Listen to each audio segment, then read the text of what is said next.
has been far too long, but we are back. We are better than ever. It is a beautiful night, beautiful Sunday night in Louisville, Kentucky. We're about to catch some Louisville baseball. We'll see what happens. I don't want to talk too much about it tonight, but we're about to catch some important Louisville baseball tonight here in a few minutes. But most importantly, we want to talk a little Louisville basketball as well. Starting 502 podcast, Press Meyer, Alan Thomas in virtual studio with me this evening. Hello, Alan. How are you, sir? Great to have you alongside. I'm fantastic. Like you said, I'm waiting for this baseball game, but there's just so much basketball news out there that we have to tackle. You know, we can't just jump over this. We have to get into it. Yeah, we have to. We have to. And now I am told that we are live, so I hope that, you did your makeup and everything first. I didn't realize we were going live. We went live. We let people know on Twitter. We talked about it a little bit. So since we are live and since, it's going to be publishing the YouTube and everything, and people might be tuning in, I wanted to anyways, but I do definitely want to now give a shout out to Louisville baseball. How about, I think the win over Vanderbilt was so, oh my gosh. I don't know if it was surprising necessarily, but the way that it went down and the way that it kind of flew in the face of, if you will, of everything that was supposed to happen, right? Number one, Vanderbilt is the number one team in the country, best team in the SEC, which is, what everybody's saying is the best conference in the country. It was a big deal when Louisville beat them a few weeks back. Definitely a big deal when you beat them in the college baseball postseason for sure. Bitter rivals. We hate them. They hate us. We hate the Whistler. They hate the Whistler. It felt like something was going to happen, right? Like fifth, sixth inning. Like, I think when I was sitting there, I was like, we need some insurance runs. Like, there's no way we just don't let Vandy score another run. And not only did they not allow Vandy to score another run, there really wasn't that much of a threat down the stretch. Lots of swings and misses. Louisville brought in two guys out of the bullpen that have been, they've been solid throughout the season, but it's not like it's not something where they've been like a surefire closer. Vandy come from behind to win the last 5 games, I think. And Louisville just closed them out. Like, that was an impressive last 4 or 5 innings for sure. Jacob is blowing me up right now, by the way. He's like, you guys are live right now, right? Yeah, this isn't a baseball podcast. I can hear him already. Shout out to Third and Central pod guys who have been going live like Eddie throughout this whole thing. Like, they are doing a kick-ass job. I've watched almost every second that I could. So, it's been a lot of fun. Watching baseball, getting the basketball news. We got a couple football, announcements earlier. So it's good time to be a Louisville fan. It is. It's that weird time of year where you're finding something to connect with, right? I think that it's always such a struggle in the dog days of summer, right? To find something to do to entertain you, right? Like, I think that's why I pick up so strong playing golf during the summer. It annoys the crap out of my wife, because if I'm watching basketball, she can be like, all right, you need to turn over the laundry. You need to, help me with the kids, like whatever it is. And I can pop right back and keep watching basketball. If I'm on the golf course, I'm just gone. Just gone. I'm out spending our money. I'm out drinking too much. I'm out gambling too much. Like, I'm doing all the stuff that she doesn't want me to be doing. So, I understand. Like when they want you in a certain spot, you got to be.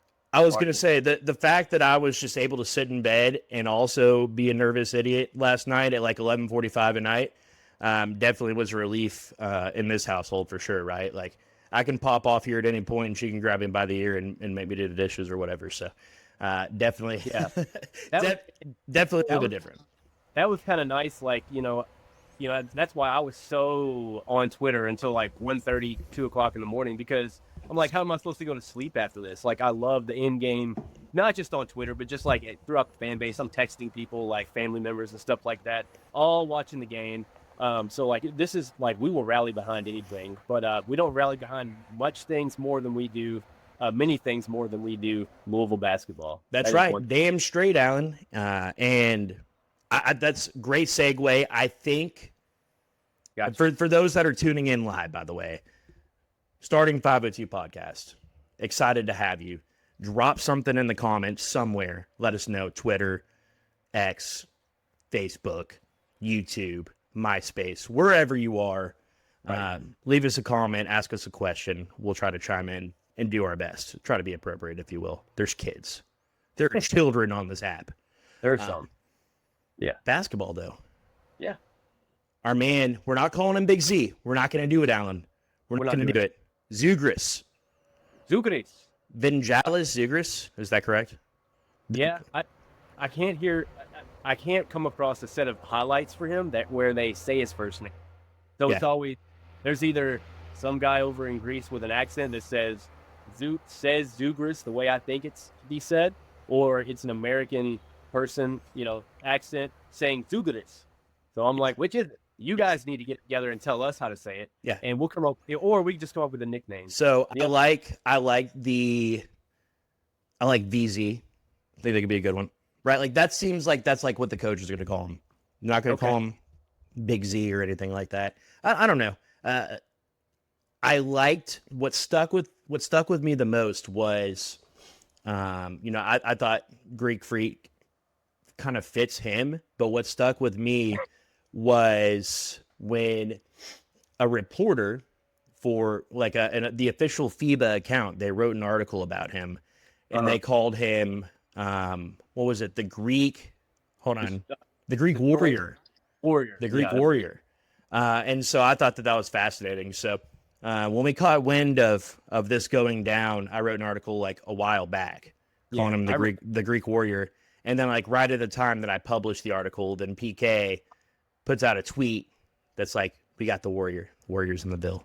Yeah, the Greek Warrior. Now I think, PK is going to come up with like the corniest but most ball knower, like God-fearing, nickname. Like that's just what he does. Like he will keep it PG, but it's going to be like, I guess that's what we'll call him. But I have a feeling he's going to call him, does Evangelist translate to angel? I feel like he might call him Angels. Something that to do with an angel. You know what I mean? I just think that's how he's wired. It's either going to be that or it's going to be Greek Destroyer or Warrior or whatever. He's not going to stray far from, what he is. Yeah, I'm doing quick research here, according to Google AI, which I do not trust at all. Okay. I think that's the start of our downfall as a society, is that I Google something and Google tells me what I'm supposed to know, like instead of just letting me click on something. Anyways, it's a Greek masculine name that means good news. Oh, okay. How about that? That's perfect.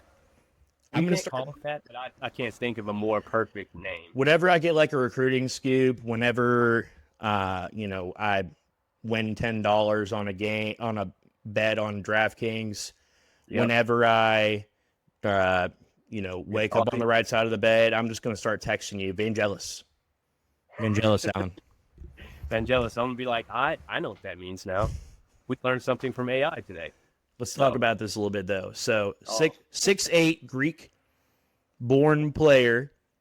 He has represented their national team. Well, I don't know if it's at the highest level. I think it might be like U20. I'm not exactly sure how that works. I get a little confused. It's hard to find all the data that we need. Mm-hmm. I don't know if it's just because there's not a lot of English-based websites. That's probably what it is, right? Like, if we knew Greek, maybe we'd learn a lot more about him. I'm not sure.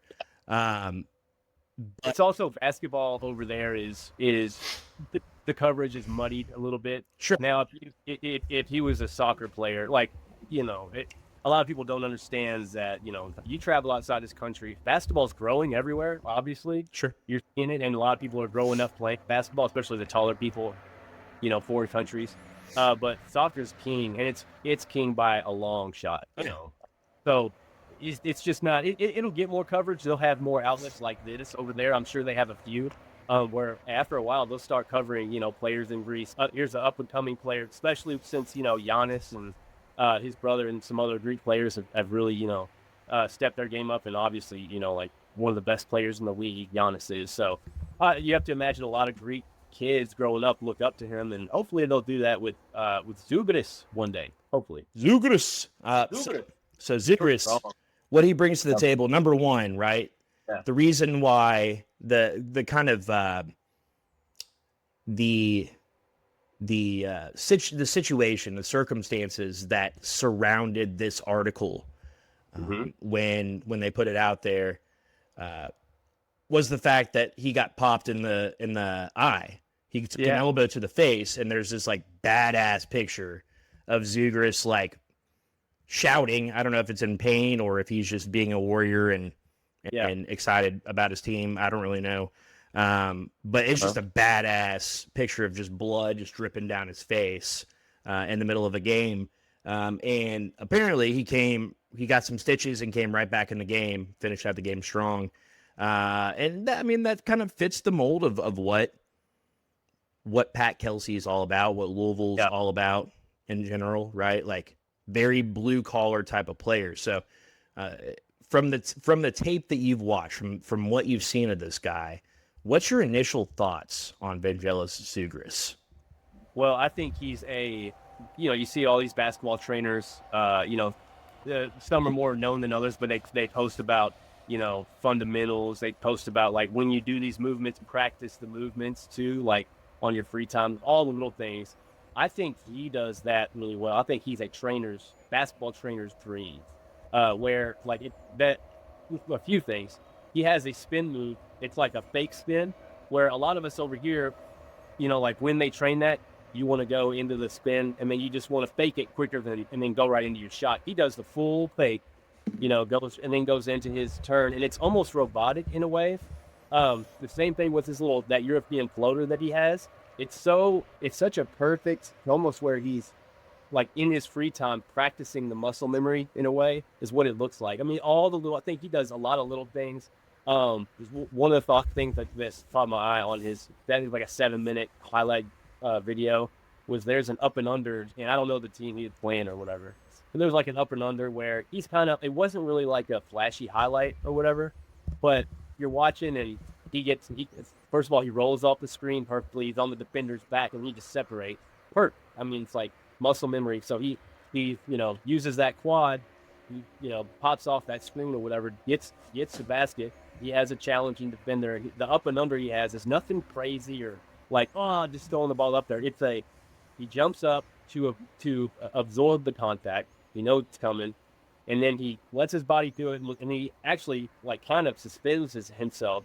And then he's able to go up under without really going under anything. He just absorbs the contact and then brings his arm the way you're supposed to. I think any basketball trainer over here in America that watches his tape is just kind of like, drinks a glass of wine when they're watching it. I mean, it's a beautiful thing to watch. I think he's nothing, like I said, he's not going to go out and drop 30, 40 points, but I mean, he does all the little things right.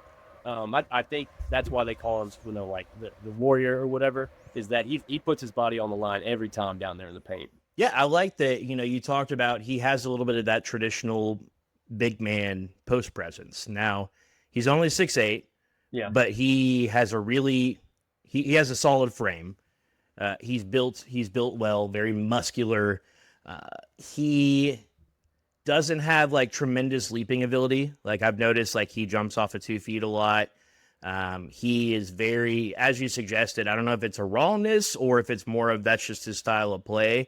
Like he's very well drilled. I think that's a great way to put it, Alan, is that like you can tell he has that I guess it's a muscle memory, right? Like he's putting his practice into place during the game. And you can see, if you go back and watch some of his old videos, some of the improvement that he's made.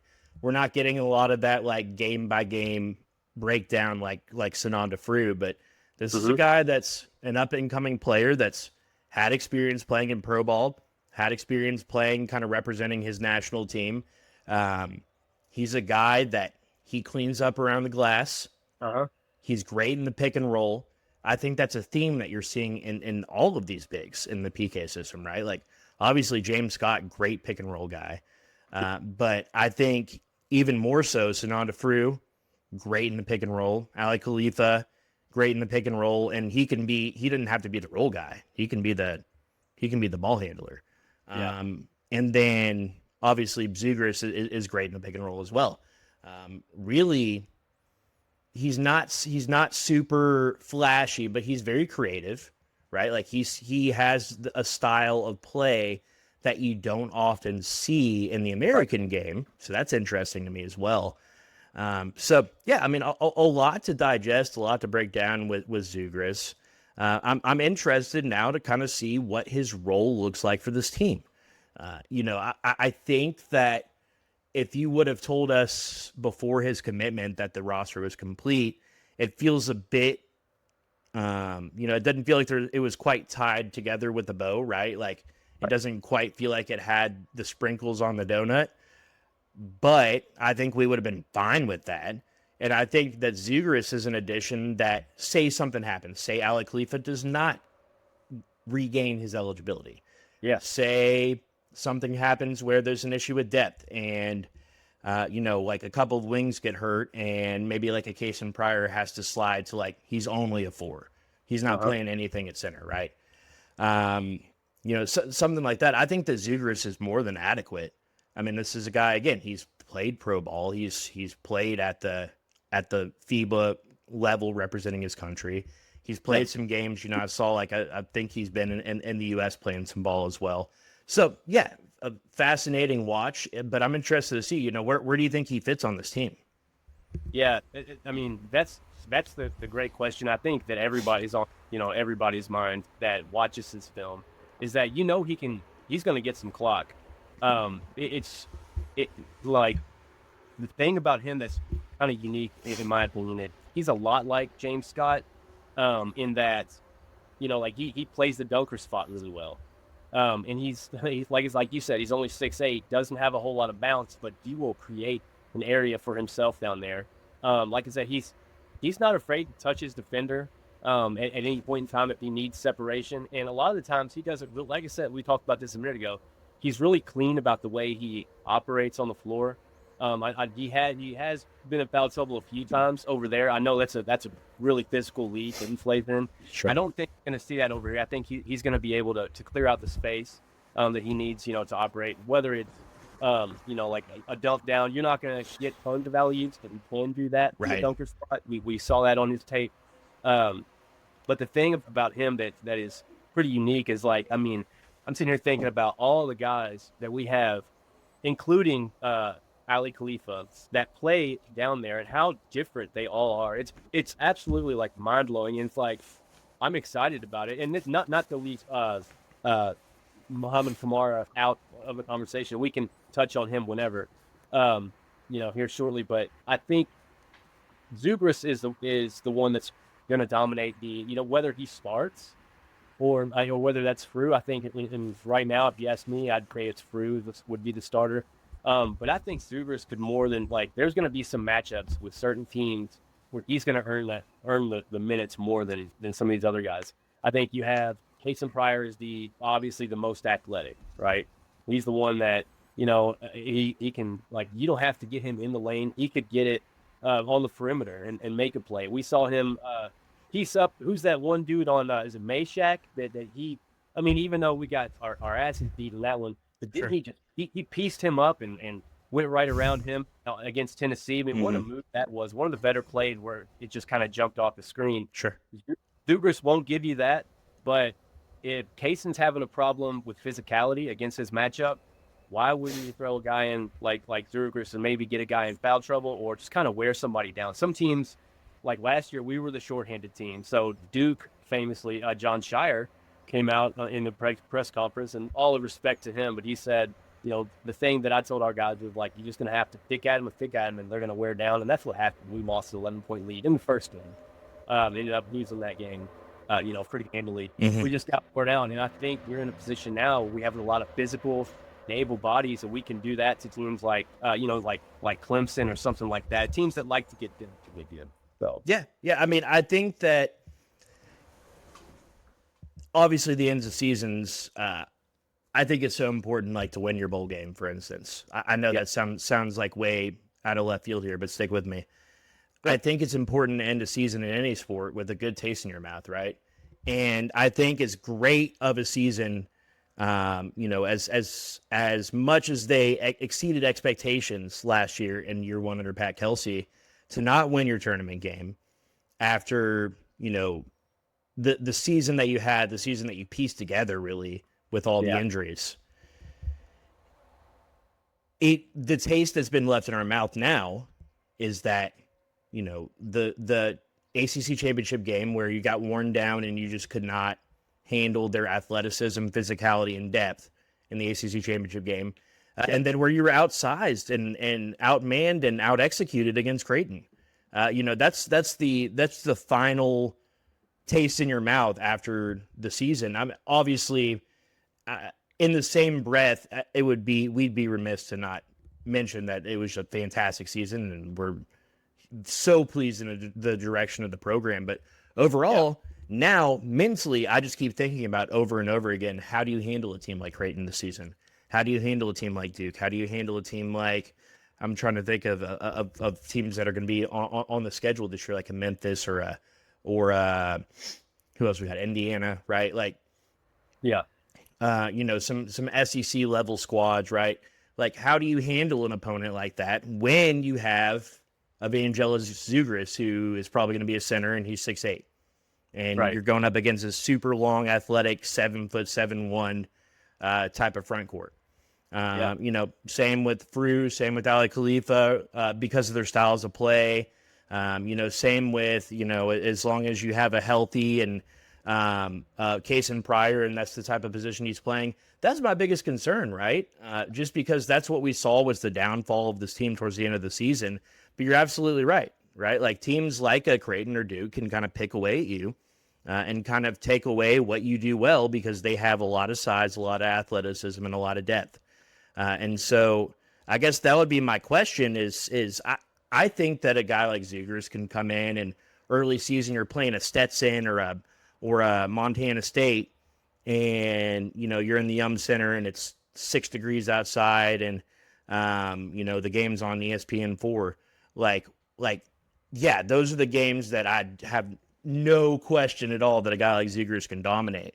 But when you get into the meat of ACC play, when you get into conference tournament and NCAA tournament, is this a guy that can steal some minutes? Is this a guy that can play 20, 30 minutes in a game? For me, I don't know. I'm not sure yet. I think that, I guess what I was getting to as well with the, the way that the roster was constructed as it was prior to Zougris' official announcement and signing, right? Right. I think that they would have been fine without him. And I think that the way that they view this is that he's a depth piece that they could use. Like, he could step in and provide quality minutes. But I think that a guy like this comes and joins this team because he knows that he can develop and become something more in the States as a part of this team. But you come in with the thought process of, I might be fourth at my position on the depth chart. Like, I might not play in half the games. And I think that there's an absolute there's a reality where this is a guy that doesn't play a lot of minutes. So I definitely don't think he's a starter. I don't think that's what the staff sees in him. But I do think that this is a guy where you could look at going into next season, be like, that's a starter or 6-man type of guy. And I think that that's the goal from the staff, and that's probably his goal in joining a team like this. Yeah, the one thing about him and I was trying to think of, like, what teams that are on our schedule, or, who he would match up with the best, or who he could get the most run against. And, I think it's more of the, just where we lacked last year. I think, like, against Tennessee. Now, could Frew obviously, like, get more run too? Absolutely. I just thought, and this is nothing, Case and Pryor's, if I'm like, this is like 8-year-old me, Case and Pryor is my favorite player on this team, right? And I've been pretty outspoken about it. I just love his game. And I think I'm interested to see how he comes back from the injury at his position with, like, all the depth you mentioned. But in a game like that's going to be a big road game against in Knoxville against Tennessee. I think Kentucky's added a lot of physicality as well. And like, it's not to say like he wouldn't do well or whatever. I just don't think he would get as much clock against a team that likes to push the ball and run the floor, like UNC or Duke or whatever. You know, like he could definitely like surprise me. But I think teams like Tennessee, like super physical teams, Tennessee, Kentucky, you know, just to name a couple. When you get down in the trenches, you might need a guy like Zougris that you know, can really push teams physically, you know, and get to the foul line. I'm not sure how good of a free throw shooter he is, but just get them in foul trouble. And I just think that's where he'll shine. And I am just guessing at who's going to get what minute-wise. I'm guessing that Frew, you know, is going to get plenty of minutes. I'm guessing Frew is going to push for about 10 rebounds a game or more. Like he might have some really, really big games, scoring and rebounding. He could have several double-doubles. But I think Zougris, not just the ACC play, but I think there's going to be some games where Creighton just will get 25 instead of 30 or 28. He'll get 22, you know, instead of the, you know, 30, 35 when he's going on. He's going to go off in some games. But I think that's where Zougris can just provide, you know, some rest and just a different look. I mean, you know, going against Louisville last year, it wasn't a simple scouting report, and this is no shade on James Scott at all.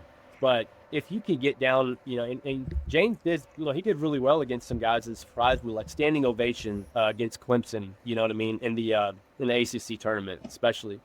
But I just think, you know, if you throw Zougris in there and Frew, what we're talking about Zougris, you throw him in there in crunch time situations where you need stops or you need, you know, a man out there, a grown ass man. I just think he's perfect. And, you know, watch him just surprise all of us and, you know, have several double-doubles against teams. You know, like, I mean, we have no idea. He's going up against Fro, just like Frew. So I'm really excited about both these guys. But Zougris, I think, and you and I converse about this in the group chat a little bit, is that my take on him is that he's James Scott, but he would kill you to get that rebound. Or he would kill you to try to stop him from getting that rebound. Right. Like, that's different. You know, I don't think he is worried about getting a scrape or a bump or whatever. And I say this knowing that James Scott got his teeth knocked out. So he, you know, put his life on, you know, he put his ass out there for us. So that's no shade against him. I just think that Zougris is, like you're saying, man, I mean, he's a big boy. Like, this is not some, you know, one of your lanky centers out there, not even going to name. Like, this is a big guy. Sure. Yeah. I'm interested, you know, Europe, they don't do weights, right? So, like, I'm interested to see what he's listed as weight-wise. Me and Jacob were speculating, and we landed somewhere between, like, 230 and 260. It's really hard to tell. But regardless, this is a guy that, you know, he's a great asset because he's more than, and look, this is no shade on the player whatsoever. Right. But if you're sitting here and breaking down apples to apples from last year, he's going to give you more than Frank Anselm gave you last year. Yeah. And I think he's in a kind of a similar spot to that, depending on what happens with Ali Khalifa. If you don't get Ali Khalifa, then the conversation around Zougris changes significantly, right? Ali Khalifa is a potential starter. If not, he's coming off the bench and playing a lot. Yeah. So if he's not soaking up those minutes, somebody else is going to have to. You know, and I can't remember what it is that Billy Beane says in Moneyball, but you know, you absorb it in the you know, you make up for it in the aggregate. Sorry, I think is the word that he said. So so your aggregate in this situation is probably a combination of Frew and Zougris, right? So I think that this is a team, as we're getting into kind of like what roster construction officially looks like now, I think this is a team that is constructed so that you have a starter in Cason Pryor at center. Like, I think that he makes the most sense as your starting center, but as we know, he can do a lot in an NPK system, and in this coaching staff system, they like to play 5 out, and they, you know, it's positionless basketball. I understand all that, but I'm saying that you're going to have 5 guys on the court, and Cason Pryor is going to be the biggest one out there. So I think that you position him well as the starter there, but then you have a Javon Hadley probably at the 4, Isaac McNeely at the 3, and then you throw in probably Michael Brown and Ryan Conwell or Adrian Woolley at the 1 and 2. And so with that in mind, I guess what I'm getting to is this is setting up once again to be a team where you have a lot of like those Denny Crum-sized guys. Louisville has never been this school that just has a bunch of big dudes. It's just we've just never really been that team. No. I mean, going back to the Denny Crum days, he liked having those guys that were like 6'9", but they were just dogs. I'd like to say this is his magic number, dude. Yeah. He had tons of 6'9", dude. I'm trying to think of the guy because I think that he's a pretty good player comparison for Sananda Frew. There was a guy in like 83, I think. I was watching a game of him against Hakeem Olajuwon, Louisville and Houston in 1983. Man, somebody out there, comment, because I'm blanking on this guy's name. I apologize. It was before I was born. But just looking at, Louisville basketball history as a whole, kind of reminds me of the center for the 1983 team that played a significant amount of run, if you will. But yeah, if you're breaking down this roster, right, we all as fans have this tendency to get ahead of ourselves a little bit. And so I just kind of sat down and just like wrote out like who is the player that the incoming player is taking their place, if you will, right? Like last year's roster versus this year's roster. Because I think that's a great way to break down the way that the team's been assembled. I don't want to get into it and get way too ahead of ourselves, but I think it's a good exercise just to really see, like, okay, is this really a team that is head and shoulders better than last year? Because that's what we all want to think, right? Like in 2013, we wanted to think, oh my gosh, they're so much better than 2012. And in 96, we were like, this 96 team is way better than 95 team. Like, that's just how we think. That's how you want to be as an optimistic fan. But if you just break down the roster, right? So last year, starting point guard, probably the most important player on the team was Chucky Hepburn. This year, he's replaced in the aggregate by Michael Brown and Kobe Rogers. So, I mean, you don't have to give like an official answer or anything, but I mean, I think that Chucky Hepburn is an indispensable, like once every 5 or 6 years type of player. Really special guy that really blossomed and had his best season of his career last year. And he was just the perfect fit for this team. Exactly what you needed. But the upside of a Michael Brown, and I think a lot of people, anybody that's really thinking about this roster all the time, they're always throwing this in. And I think this myself as well. If you throw in, well, don't forget about Kobe Rogers. Yeah. Kobe Rogers is the dog, bro. He started, the last 18, 20 games of the season for College of Charleston. The year before PK came over to Louisville. Obviously sat out with a torn ACL. Tore his ACL, about halfway through the game against Alabama in the NCAA tournament 2 seasons ago. But I'm telling you, man, he's got game. Dude has game. He has fantastic leaping ability. Him in the pick and roll. And some of those videos that we saw with Ali Khalifa, he's dirty, dude. And he has a mid-range game. He gets to the basket and finishes well around the rim. He's a good shooter. Like, he's the perfect person. Like, if Michael Brown is your guy that stirs the drink, the straw that stirs the drink this year, Kobe Rogers is the perfect guy to just be sitting in that passenger seat with him, to be in his ear every single day, whether it's at the gym, whether it's in practice, whether it's, at the dorms, whatever it is. Like, they need to be, like, handcuffed together, because that could be a really, really strong duo. But, I mean, in your opinion, Chucky Hepburn, it would have been Corin Johnson. Obviously, he plays 2 games last season. He clocked 40 minutes all of last season, then transferred.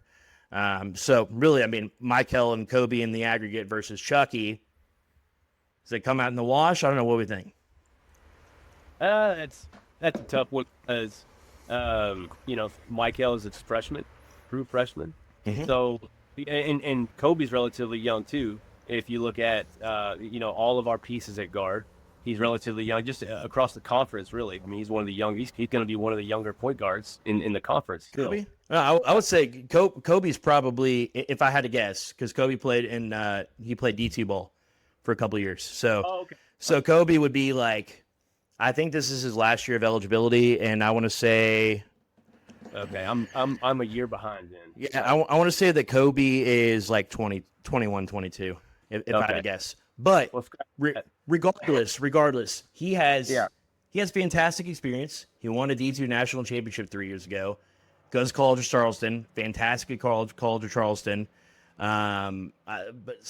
Regardless, I mean, I think that you have a young guy, and then you have that more veteran presence in Kobe Rogers. But look, I mean, I would not be shocked. I know this might be a hot take.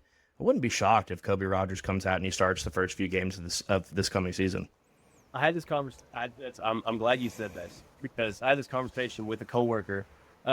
Must have been, around when Michael, came in, and I think you and I were at that game, the UNC game where Michael came out, and I think that's how I started, texting like, oh, okay, we start like, we were putting the pieces together, we're like, how does he spit? He'll like, obviously, it's incredible. We've all watched this tape even before, even when he just came into our, our spider web of possibilities. Sure. But we started talking about, Kobe Rogers and who else was there. We started talking about Corn. He was there at the time.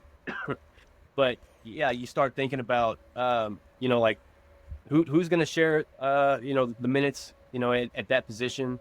As far as skill set, like you love that.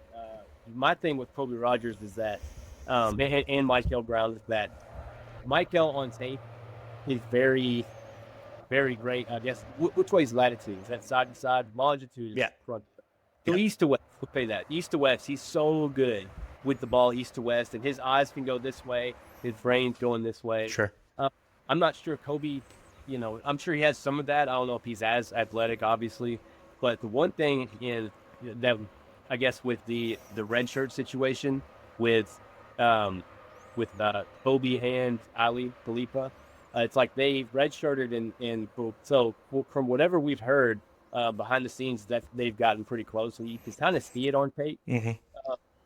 So I'm really excited to see that development, and I'm trying to compare that. I racked my brain right before this, and I couldn't really think of one, like a big man guard, like underdog, a set of underdogs that is coming back from injury. So I'm trying to think of a good pair from Louisville without being hyperbolic. Sure. From Louisville's past to compare that to, because I think that could end up being really special. Yeah. I think it could be. Again, a lot of the conversation for this entire team hinges on Ali Khalifa. I know, you talked a little bit about, before we came on here, Alan, just about like, we don't want UK players trolling us or UK fans trolling us or whatever. And it's definitely like, I understand people that troll you over like, okay, we had like 5 points and 3 rebounds a game at BYU 2 years ago. Like, why is this such an important piece? But I think it's because of the fit. And more than anything, it's about his ability to spread you out, right? It's about his ability to be a passer, a facilitator, a guy that you can be a true like point center type of player. I mean, he averaged like 3 assists per game at BYU, I want to say. I'm not sure. That's probably accurate. Great passer. I mean, just fantastic facilitator is what I'm getting to, right? So that's why I think so many people are worried about that. Number one, he's just a solid depth piece as a whole. But number two, just what he can bring to the table as far as just a different type of talent. So just to speed this up a little bit, because we are about to jump into some Louisville baseball, and so we'll get out of here pretty quickly here. But just very quickly, it's a good exercise to do. We don't have to dive into it. We have the entire offseason. But, Fat Edwards and Rain Smith versus Ryan Conwell, Adrian Woolley, Isaac McNeely, right? Like, that's a great conversation. Like, I thought Fat was fantastic to end the season. Down the stretch, he was invaluable, right? But he was like your only piece. And then Rain Smith, obviously, with his injury, we saw how important he was as a floor stretcher. But you have, Isaac McNeely is essentially Rain Smith with more size and more ability to get to the bucket, more ability to facilitate. So overall, it's an interesting thing to think about. We don't have to say like, oh, well, Adrian Woolley, the experience, like what I understand is nothing's perfect, nothing's apples to apples, but it's just a fascinating conversation. Then really on the wing, you're basically what you were last season with Javon Hadley, Kenai Roos, and Kason Pryor. Yeah, I mean it's very, very similar to how you were coming into last season, and then you swap out Kadir Traore with Mo Kamara, which is a very interesting conversation because Traore was a guy that we were so high on, and then he started out last season pretty solid. The injury really set him back, and then he just he was never what we expected him to be, but he had to play some of those minutes because of his because of the depth impact of the injuries. And then obviously down low, we just talked about James Scott, Noah Waterman, Frank Anselm versus Sananda Fru, Ali Khalifa, and Vangelis Zougris. So definitely just some things to think about, right? Like when you sit down and think like, is this really a roster that's improved? Is this what we need? Are we on the right track? I think that everything, any issues that you wanted rectified after last season, I think the coaching staff has done a really good job to kind of shore up some of those concerns. So just kind of as a final thought, I would just ask you, Alan, do you think that this roster at this point is complete? And if you wanted to add a certain type of player, what kind of position would that be, or what sort of a skill set would they bring to the table? I don't know enough about Kamara yet. I'll be honest with you. I've only dove into a little bit of his tape. I did most of the deep dive into. I did a ton on Fru and continued to do that, and then a ton, especially recently in the last few days, on Zougris, a ton. And I had done a ton before that, just looking for little things. But just to, if we're comparing whatever apples to apples, or whatever with this roster, if you go Michael Brown, just Chucky Heckburn straight up. Michael's a lot more athletic. Chucky's a better facilitator. Obviously, he's a veteran. He's a lot older. That makes sense. They can both shoot it the same, in my opinion. If you're going Rain Smith versus Isaac McNeil, I think Rain's a better shooter. I think Isaac is a better whole package. In some games we saw Rain get in a lot of trouble just scrambling for a shot because if that shot wasn't falling, we saw Rain go into the lane and hit some floaters and get to the bucket a few times and get fouled. That's all great, but if he didn't have space, he's in several instances, he was in trouble. Great player though. I loved watching him. He'll be remembered here for a long time. If you go down to the bigs, I will say that James Scott had more bounce than all of the guys we have now. Sure, but absolutely did not have as much muscle or experience against professional players, and I think that goes a long way. When you talk about Sananda Fru, especially, and watch me be wrong, but I think Sananda is going to get a ton of clock. I think he'll get 25, 30 minutes. And just moving him from the 5 to the 4. He can do a lot there. But I think that from a physicality standpoint and everything, like you said, the aggregates of everything from the guards in the wings. Coming into play. I think this is the top 5. I wouldn't have said this before as we were Zougris. I thought we were fringe top 10, top 11, 12 roster. And that says a lot about Zougris, in my opinion, is that you added that bulldog in there. That's the one guy last year, especially when Asen went down. It's just like, and so that's why we saw Javon Hadley, backing guys down, a lot of times, and he had to be a facilitator on the flock, which he did a great job, and he won me a lot of money doing that, with his little 12 and 7. And shout out to T-Will, Hour 10. He and I, we passed on that so many times because the sports books would just keep it. It would move like 13 or 6, and he just hit 12 and 7, 12 and 7, right. 12 and 7. Right. So you could bet on that. He won't have to do that as much this year at all. And I think that's going to be an entirely different look that it's going to be a sight for sore eyes, is that big men can, be big men. Javon Hadley he can still do that. Like, you can trust him with the ball in some matchups, doing that, backing guys down and for you. But, he won't have to be that Bulldog anymore. We have a few of those now. But I think this is the top 5 roster now. Shout out to Zougris for, coming along and I guess making, in my opinion, go from, like I said, cringe top 10 roster to a top 5. I think it's a solid top 5 roster because it checks all the boxes. Anything you could ask for: physicality, athleticism, shooting. Look at the guards we have. Look at Ryan Conwell. I mean, he's got range.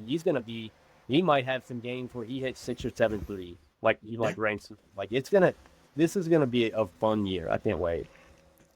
I think you're right, Alan, in that all of these players do what the staff is wanting in as far as skill set goes, right? Like, we don't know how they're going to gel. We don't know how everything's going to pan out quite yet, right? Like, that's kind of the fun of all of this, is kind of seeing everybody learn and grow and develop, and seeing how people play together, seeing how people's game is going to evolve. Like, I think, bringing up Javon Hadley, I think that he might be the most fascinating piece going into this season, because he played essentially, he was neck and neck with Chucky Hepburn as with the most total minutes played last season, right? So there's no way he's going to play that number of minutes this season.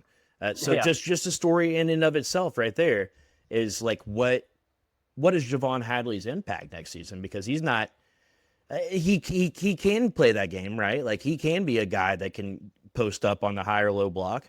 But he's definitely going to be more of a floor spacer next year. So, like, what does he bring? What else does he bring to the table when that skill set is not necessarily needed as much, at least from what we know at this point?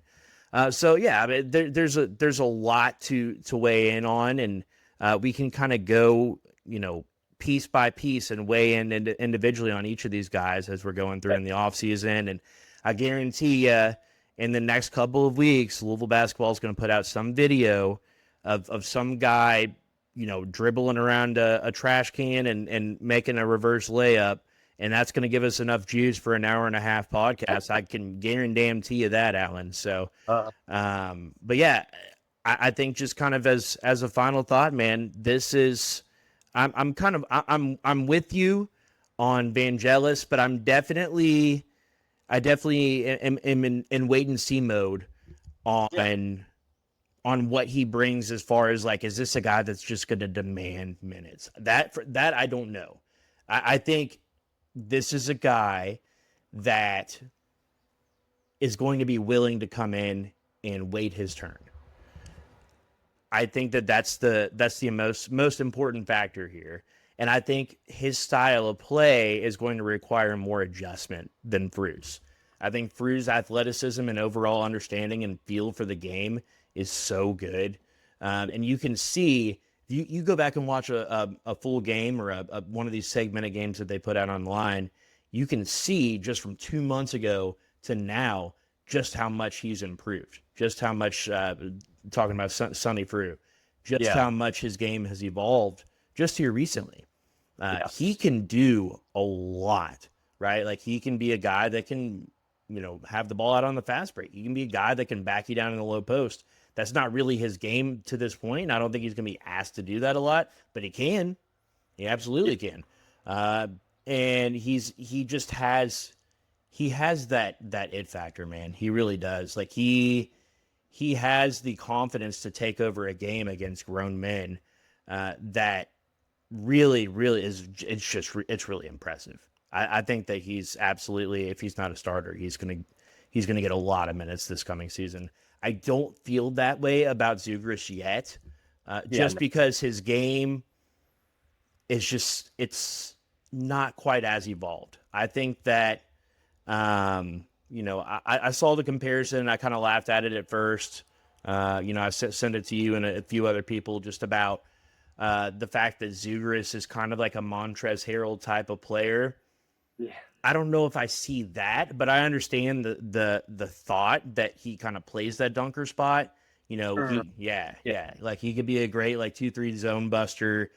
He has that, like, muscular, athletic looking physique. He plays very tough and aggressive, very aggressive around the rim.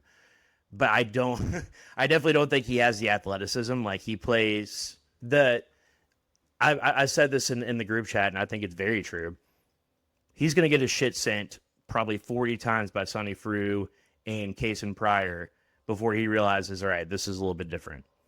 Just because as a 2-footed leaper, as a guy that, he'll put the ball on the ground first and then kind of head fake and go up for a dunk or a lay-in. And it's going to be a different game. It's going to be a different ball game playing against 2 6'10", 6'11" guys with kind of freakish athleticism and ranginess. So it'll be interesting to see, right? I wouldn't be surprised if Zougris ends up being this like 10, 12 minute a game type of guy, but I would be less surprised probably if he ends up being more of the Frankie Anselm-Ebe type of role. And I think that everybody's okay with that, including him, because he wouldn't step into this kind of role unless he had a true, genuine understanding of that's what's expected of me. That's going to be my role this year. I'm a developmental guy, and then I'm a guy that maybe they can build around a little bit more as we go forward. So any final thoughts before we get out of here, Alan? Yeah, I mean, I know the game's about to start, but yeah, I would just love to be a fly on the wall in a couple of these practices, especially the opening practices, just to see how, and everybody in general, but I'll just keep it on Frew and Zougris, how that, it's going to be an iron sharp as iron. I do think Zougris would be incredible ref here, Samanda Frew, because, you're, like I said, man, you're going up against a grown man, and like, this is he has a great central gravity to him, even at 6'8". Yes. So, I just think, that's great news for, as we talked about, his name means good news. That is really good news for Frew. If you're looking for, a true big man to kind of, what do they call that? This, like for the scout team, said, hey, this guy does this, he likes to be this. And then you're like, oh, Zougris, eats biz at the big and physical, and like he, likes to use his rear end to kind of move you around. Like, we don't play that style, really, or I didn't see it last year with deep base tool. We like to move around and shoot and get to the rat. A lot like Alabama, in a way. Sure. And Charleston, of course, did. But, I would love to be a fly on the wall and watch that tandem right there go against each other. I think it'd be so fun. Yeah, I would opt for him watching that thing, man. It'd be awesome. Yeah, there are so many different storylines to hit as we get into the offseason, so make sure that if you're watching on YouTube and you're not subscribed, what are you doing? Get down there and hit that subscribe button right now. If you're listening to this on your favorite audio platform, obviously make sure you subscribe and rate us, right? Like, we, at this point now, right, we support student athletes. Like, we directly can have an impact on supporting student athletes. If you support us, you support them, we can do bigger and better things. So please do that. Follow us on your favorite social platforms at the State of Lou. Follow Alan, of course, at Cardin Al.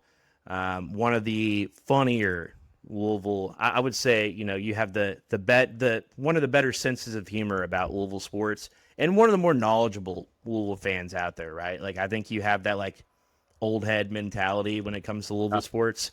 And I appreciate that. Like, we need some humility. Like, we need someone to be like, the football program was almost, we almost completely got rid of the football program. We used to play on concrete. Like, we need that mentality. We need people. That's like talking to my kids is what you sound like. Because I'm like, we used to play on a baseball field, and they're like, okay, bro. Sounds good. We don't now. Yeah. Don't care. Yeah, that's exactly. You know what? I'm putting it on Twitter then. Somebody will listen to me. Yes, exactly.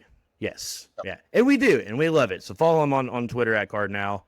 Alan has left the building. Oh, now you're back.